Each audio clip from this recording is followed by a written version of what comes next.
Hey you guys, it's KlaireeBerry and welcome to the part of the program where we're going to start talking a little bit more about the inner child healing work. There are a lot of ways that this sort of imbalance, if we have problems with our inner child, then it's going to come out and it's going to cause imbalance in our life, whether we know about it or not.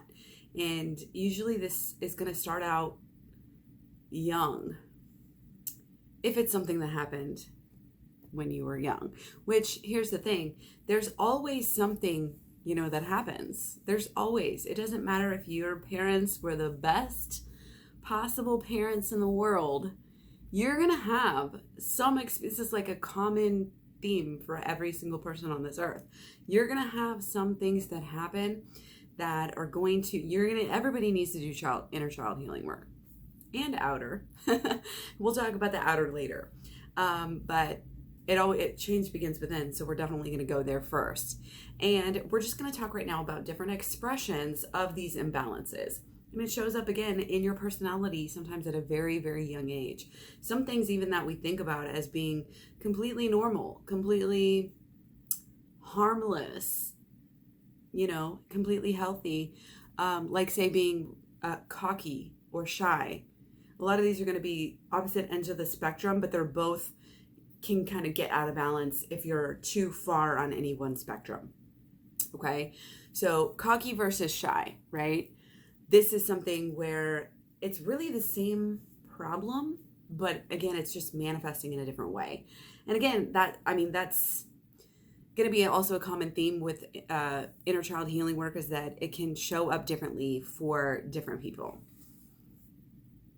No two people are going to go through the same thing, but also even if you go through very similar things of somebody else might handle something way better, may not perceive it or take it as a trauma, whereas you do. It just depends on you, your personality, and all these factors. Okay, but like I said, right now these are just expressions. These are just ways that it can manifest itself, that the inner child problems can kind of manifest in our lives. Okay, so excuse me, like I said, being cocky or being shy, these are both manifestations of not feeling worthy. So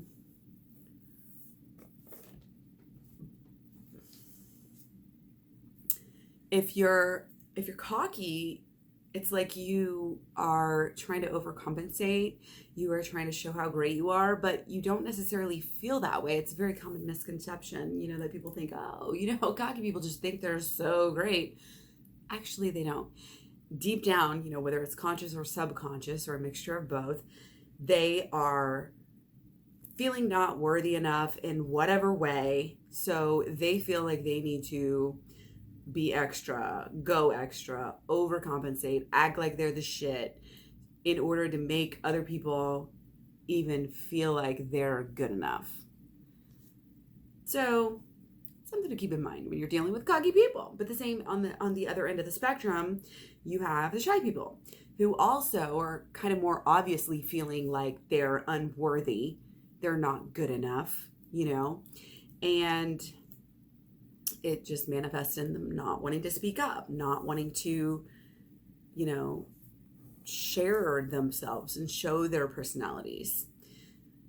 They just don't feel worthy. So it can manifest, big theme right now, especially I work in education. So it's like bullies versus the victim.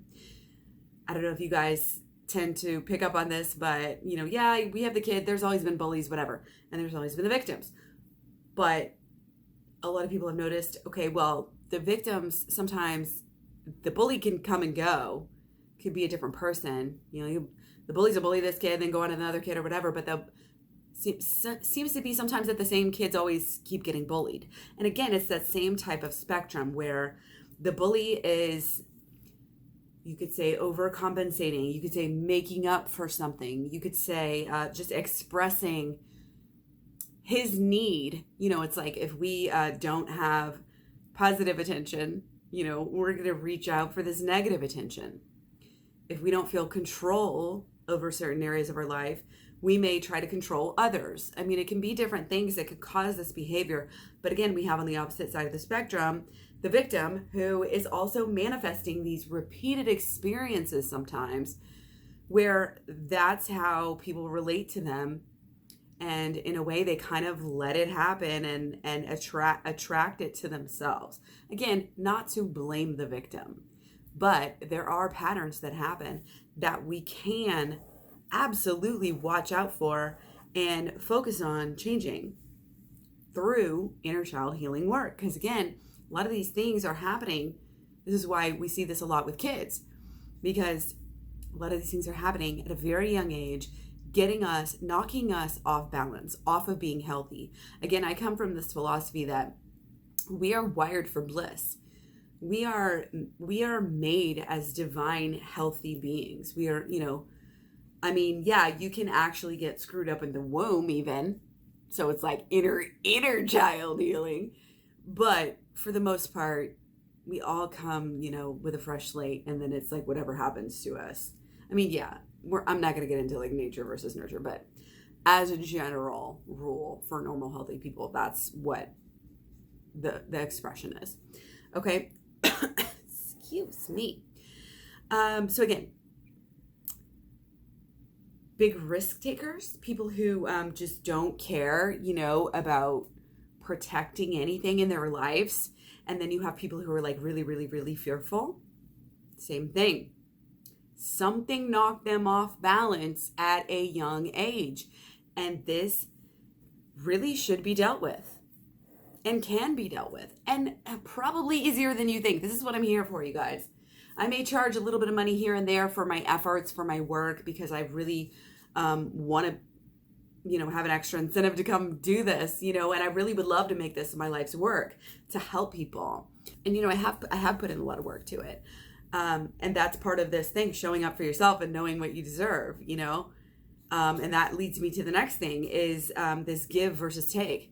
Some people just give. They give everything they have. They give all of their energy. They give all of their money, and it can be many different sort of beliefs again and expectations or whatever imbalances that get you knocked off to where you don't even think you have to worry about yourself. Or it can be the opposite end of the spectrum again, where all you want to do is take. You're just a very selfish person.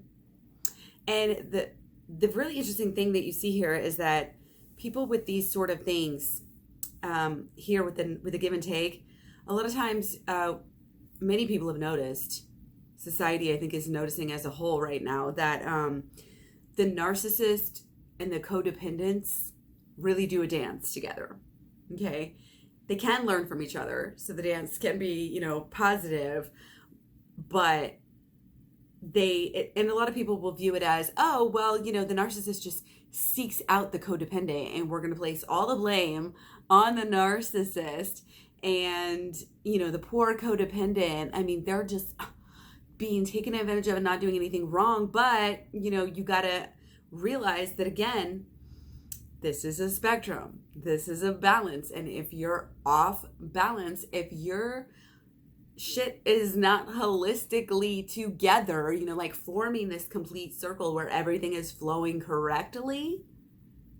I always say that. You flip the switch and bam, everything's like a battery. It's like a light. It turns on. It's able to function properly. And if you're at way end of the either spectrum, then guess what? You're not able to do that. And I've done actually some videos on narcissism. I'm not sure if it's a narcissist. I think I have a video or a playlist about narcissists. So if you're interested, check that out. Here on KlaireeBerry, have that on the channel somewhere. Again, if you can't find it by searching through the playlist, you can go and just search narcissist, maybe, or codependent. I'm not sure what the video title is. I'm sorry.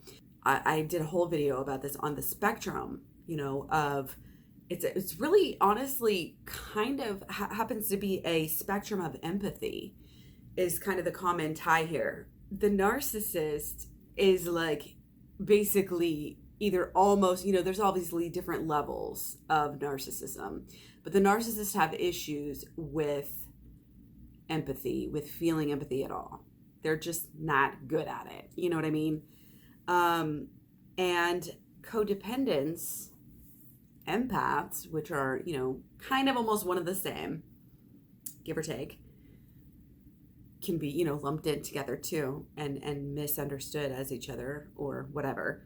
Not going to get into that. We'll just kind of lump them all together for right now, because a lot of people do, and a lot of people, and either way, it's kind of the same thing for the purposes of this discussion. But codependents are overly empathetic. Okay, so that's why they're at the opposite ends of the spectrum. Okay. Other ways. Moving on. Blaming. Blame and shame. Blame, because you can blame yourself, which is kind of shame, or you can constantly be placing the blame on others. Okay. Either way, you're having a problem with blame. Okay. Or kind of the opposite spectrum there would be the savior complex. I'm not going to blame everything on you. I can heal everything for you. I can save you. Okay, savior complex, kind of a big deal here.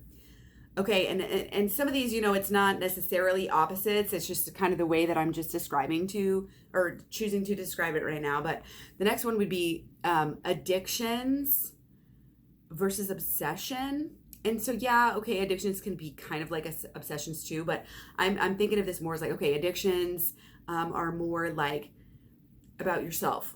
What can I do for myself? I want gambling. I want drugs. I want alcohol. I want sex addiction. Whatever other, I'm sure there's many other things you can be addicted to, right?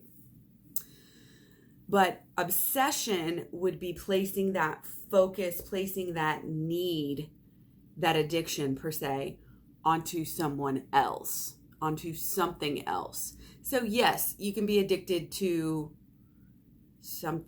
being a narcissist, like focusing on yourself. Yeah, but for the purposes of this discussion, we're just going to put addiction over here and obsession over here. Obsession being not obsessed with yourself, which you could and you kind of should be. We'll talk about that later. But so addiction, again, give me something. Obsession would be like, yeah, it's still give me something, but it's the focus is on you, is on obsession with somebody else, So you could say addicted to things for myself or addicted to other people to do something for you. I don't know. That's just the way that I decided to see it. But either way, they're all, these expressions of these imbalances that can happen, to our psyche and our personality. And it also can show up as like the enabler, and like overcompensating. Some people will go out of their way.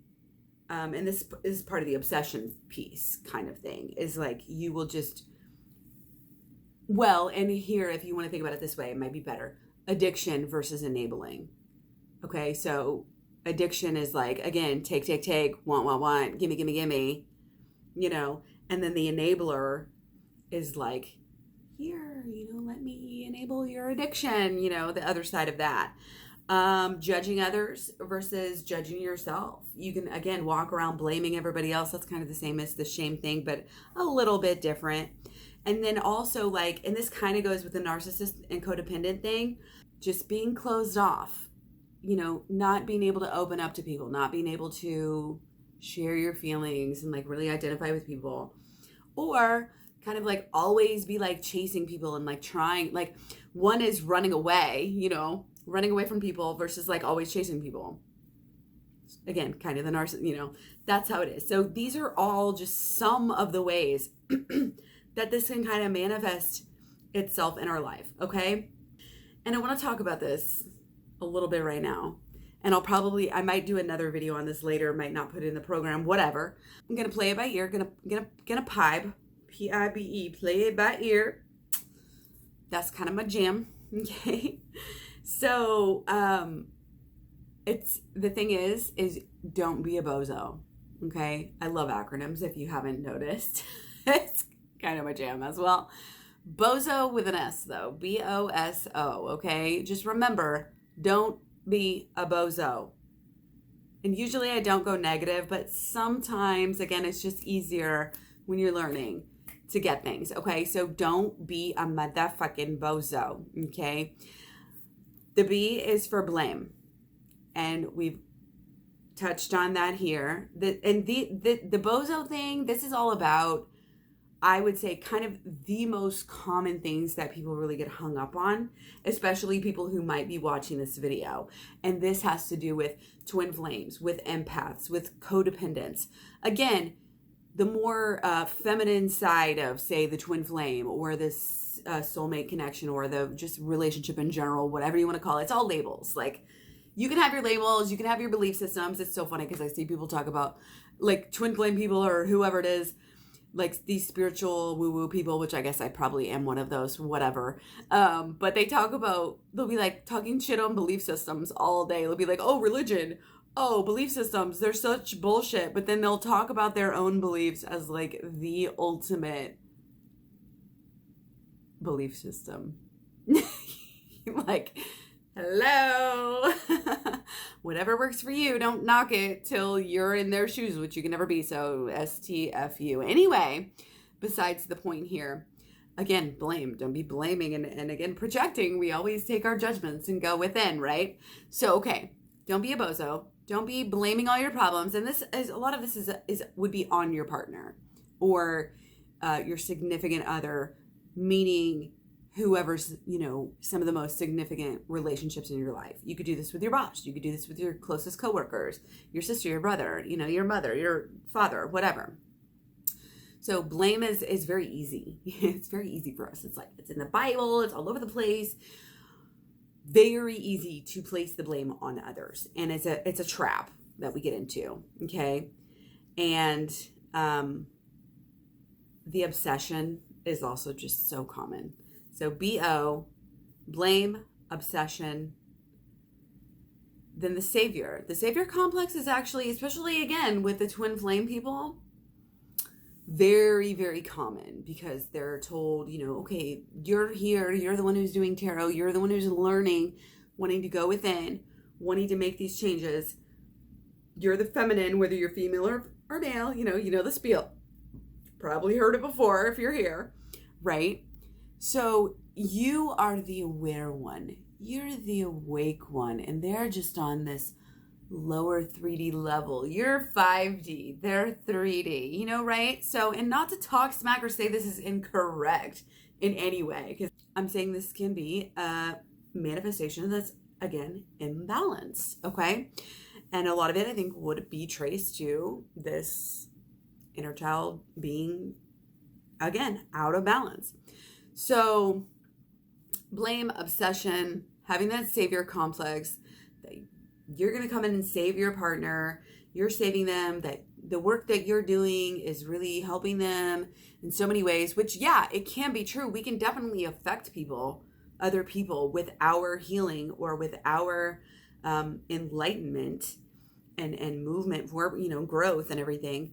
But that doesn't mean you're better than them. That doesn't mean that you're saving them. And again, it's a very easy trap to get into, basically. And again, overcompensation is your last O. So again, blame, obsession, savior complex, and overcompensation. And the overcompensation, again, very easy for the feminine, empath, codependent, whatever you want to call us. New age woo-woo, terminology here. Very easy for us to get into, okay? And again, it all kind of can stem from this feeling unworthy deep down and not even knowing it, okay? So what happens is we get into these cycles too. It's like, oh yeah, something might happen with your childhood or even with, your adolescence, whatever stage of life, really. And, because again, your inner child is always with you. You carry it around with you. So what happens is, and I'm just going to use an example here, giving their power away, codependent, really afraid, of losing somebody. So you're afraid. It's fear-based, which is not love. Let's just be clear about that. You're giving your power away. You're saying, I need somebody else to be happy right now. I cannot be happy without them. I'm never going to be happy without my twin flame. They're, you're putting so much power into them. And honestly, just know that this is the beginning of the cycle, is this fear, this thinking that it's giving your power away, thinking that you need from other people, throws you completely off balance. You're obviously not focused on yourself. Well, it keeps you off balance because, again, something that the inner child healing or inner child, trauma or beliefs or whatever happened got you to think that way in the first place. And then it just throws you off balance even more. And then you have really imbalanced actions because of the way that you're approaching this, because of your mindset. And so these imbalanced actions push away people even more and then create even more fear that everybody else is also going to run away or leave or, neglect you or whatever. And it's a cycle. And this cycle can go kind of for all of these things, regardless of what the imbalance is. It doesn't have to be the fear, the running, and all of that. Okay. And again, this just manifests in our lives as these emotional kind of things that a lot of us just take for granted. A lot of us just like, oh, that's just the way we are in society, nowadays. Everybody stalks, everybody's needy, everybody's codependent, everybody ghosts everybody. No, these are actually issues and problems that can and should be dealt with. Okay? It's about finding that balance, which is all about the holistic healing and health. Okay? So all of these things, stalking, again, you're chasing, you're trying to get a temporary fix, needing somebody, needing to hear from people all the time. Temporary fix. Ghosting people. Also temporary fix, because the next person that come around, as soon as they start showing the same traits or whatever, you're going to run as well. And you're going to probably throw away relationships that could have been really good for you. And you don't learn, as much and have this soul growth and evolution that you could have got, if you were actually allowing yourself to be mirrored. And that's what the twin flame is, like coming together in any relationship, really. You learn from each other. Flames are just like more, you learn more, because you have more drama. So you learn more. And people are a lot of times, again, at least there's one person in a twin flame who's more open. Validation, needing attention, needing this, just this tender, loving care. It is unhealthy even if you're wanting tender, loving care and you want some TLC, if you're really just craving this, so much. And here's the thing is that what you resist persists. What we chase in life runs away. Okay? Cliche, but true. So basically, if you're somebody who, never feels like you have that and didn't get it enough as a child, even if what you want is completely wholesome, you just want to cuddle somebody, you just want this connection, but you want it so bad that you're actually pushing it away, then it is an imbalance, okay? So again, this over needing to be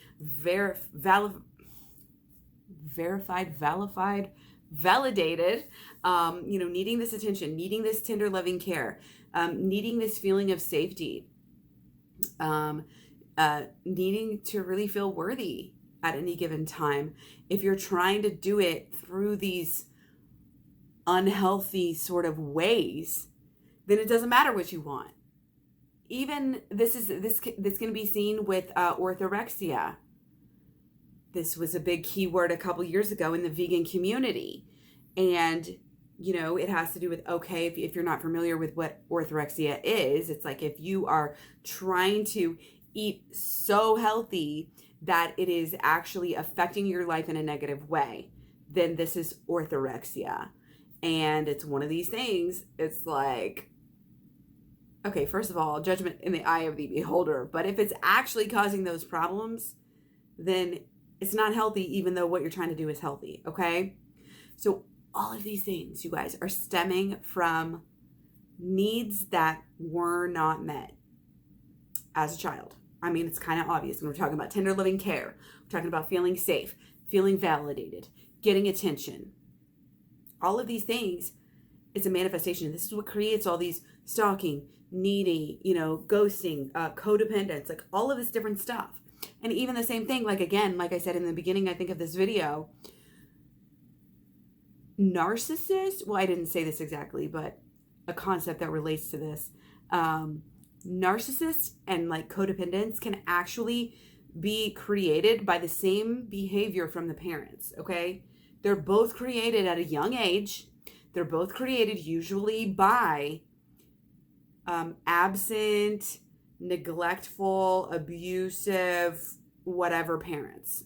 Again, we could have the same trauma and relate to it, process it, understand it, and have it manifest in our lives in completely different ways. And, there's so many probably factors that come into this, like birth order and all of this different stuff. But our needs are not being met. There was an issue. Something happened and it fucked us up and we have to deal with it. This is basically plain and simple what the inner child healing is about, okay? And the thing is it's not obvious. And in some ways, it's like veganism. I always say, like, it's so easy to be vegan. And then it's like, no, it's not, but it is. But it's not. But it is. Make up your mind, wench. Sometimes it's obvious. Sometimes it's obvious to outsiders and not the person, that's holding the penny up too close to their eye, or you can't see the forest for the trees and all of this stuff. And it can be very, very deep. Raise your hand if you have this problem. This can be traumatizing and cause some, no, I'm just kidding. Okay. Sometimes you got to laugh. The issue is that, yeah, it's not always obvious. Otherwise, again, if it was obvious, then all of us would be dealing with this and we wouldn't be hiring, spending thousands and thousands of dollars on therapists. Again, you're welcome for bringing this to you here right now for free. Okay, well, I don't know how long it's going to be free. Probably till the program's done. Maybe give it a week or a few days or whatever. But anyway, so, and again, like some people are like, oh, well, I had a great childhood. I don't really need to I don't have anything to work on. What are you talking about? I may even have a few of these things that you're talking about. Be a little bit needy, a little bit stalker, a little bit blah, blah, blah. But no, I don't need to do that. I'm fine.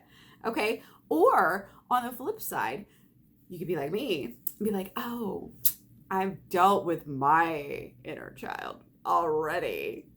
I already did that. I did this a long time ago when this or this happened. And it's like, I don't know. Again, everybody is different. Every story is different.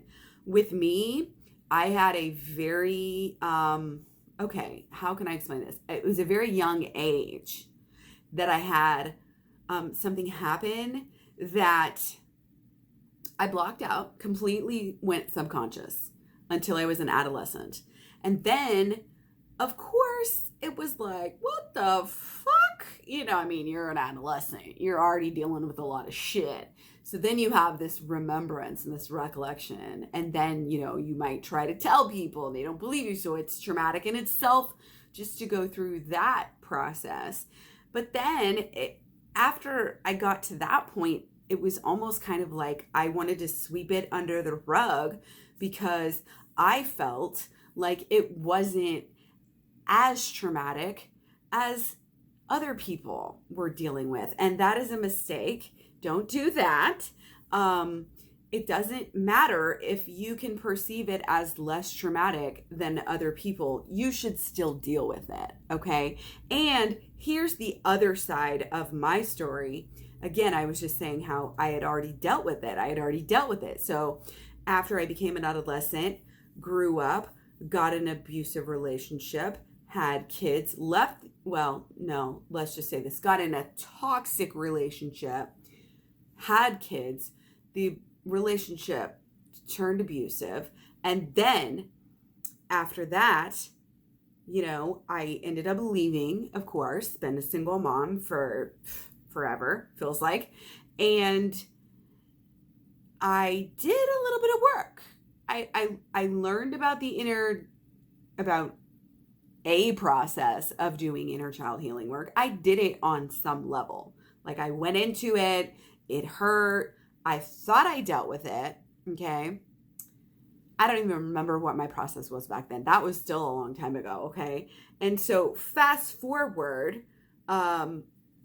some many more years, I'm still kind of going around and around, having issues. And as we all do, we're never really going to clear all of our issues. And there's a spoiler alert. That doesn't mean we shouldn't try though. Okay. But even when I came back to it, and even very recently, I decided, yes, I'm going to revisit this. So when I revisited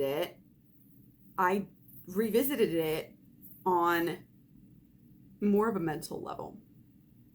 So again, this is twice now that within like a span of decade or so, that I have dealt with my inner child trauma, the biggest trauma of my life, the trauma that caused, many other traumas in my life, right?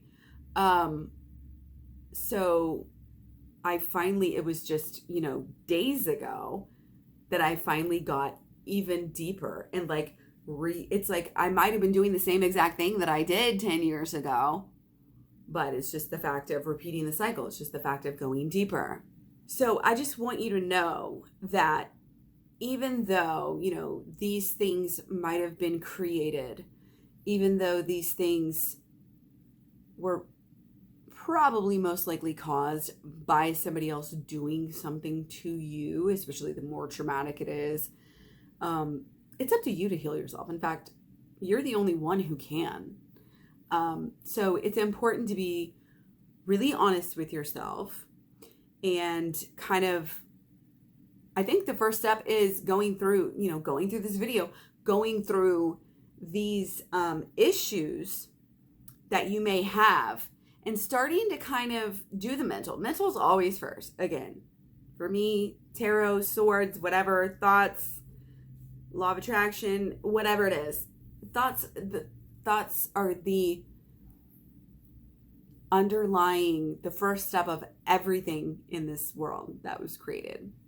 Everything that was invented was once a thought before it was invented. It all starts, well, I don't know I guess you can't really see the belly, but yeah, our mind, it's actually mostly in our gut, which is crazy. Shows what we have known all these years about ourselves and our bodies, our amazing ass motherfucking bodies. Anyway, you can heal yourself if you stick with me. Not to be cocky. Like I said, I've done a little work on this for obviously a really long time. Show my age here. But yeah, you can heal yourself. You're the only one who can. So pay attention to the imbalances because they are it's kind of like once you shine, your flashlight, your spotlight on these issues in a very honest way and start to kind of even understand and delve into these a little bit more, then you can kind of start to see where they might have came from. And again, a lot of this trauma is really deep and it's really subconscious. It's really hard to find, especially if you're not giving yourself clearing out some space, time, energy, etc. to deal with it, which, let's just face it, we don't like to do in this society. Why? Probably because in some way, at least, we are so socially conditioned not to. Okay, there are some powers out there, some bodies or organizations or whatever you want to label it as that, like to keep us all out of our own power, like to keep us unenlightened, like to keep us in these states of being needy so that we buy their products. You know what I mean? They're trying to create a need. And our emotions are a very easy way to do that. So we always have to be very careful about that. So yeah, I'm going to go ahead and just kind of stop this video here. I know it's probably long enough, even though my little bar is covering it up. And I will come back and we'll get deeper into the inner child healing. I hope you're having a good time with this. I hope you're enjoying learning about this. If you're not, anyways, just keep on keeping on because it's very fruitful. It helps a lot. obviously these issues are vast and wide and also very relevant in our society. And again, oh, I was going to say too, it's not just the external, because let's face it, it all begins within. Everything on the outside is a reflection of the inside. So even if we want to say, oh, the powers that be or this organization, corporations, whatever are making us and wanting us to feel like this, well, we probably already felt like that a little bit beforehand. We probably are doing it to ourselves, and that's just the way that it is. But that it sucks. We don't naturally, that's why we don't naturally like want to deal with it and blame it on other people. But when we take the power back and we realize that we do have the control, nobody wants to ever blame themselves, but when we do, when we accept the blame or the, let's say, responsibility, then we can change. I mean, let's face it, any of the AA, NA, whatever, like the first step of healing and changing is always acknowledging the problem. So to acknowledge that you have power over this thing, and again, that's not like necessarily AA because it's higher power stuff, but you have to acknowledge the problem. And you have to know that you can fix it if you want to. So that is what it is. Like I said, I'll be back. We'll get deeper. We'll get to healing. It's all about the holistic healing, guys. Love you. See you later.